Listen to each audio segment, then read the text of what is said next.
આદિ સમાજના નબળા વર્ગના બ્રાહ્મણ સમાજના નબળા વર્ગના એકદમ જે ગરીબ વ્યક્તિ હોય તેઓને માટે અચાનક આકસ્મિક બીમારી આવી જાય તેવા વ્યક્તિઓને માટે જો ઓછી કિંમતથી પરવડે નહીં અને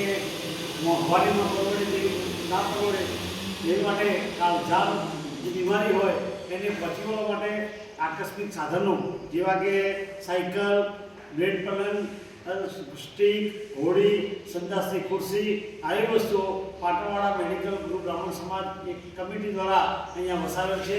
જેમને જોઈએ તેમને ફક્ત 100 રૂપિયાના ટોકનથી આ વસ્તુ આપવા માટે આ કમિટી નિર્ધાર કર્યો છે. આ વસ્તુ અહીંયા પાટણવાળા સમાજના સંકુલના દરવાજા નીચે અહીંયા રાખવામાં આવશે અને જે વ્યક્તિને જરૂર પડે ત્યાં આ વસ્તુઓ લઈએ. હું અને મારા સાથી મિત્ર એવા પ્રવીણભાઈ બંને વિનોદ કરવી અને પ્રવીણભાઈ બંને આ એક વિચાર કર્યો હતો અને વિચારમાંથી આ વસ્તુ લાવીને સમગ્ર જિલ્લાની વસ્તીને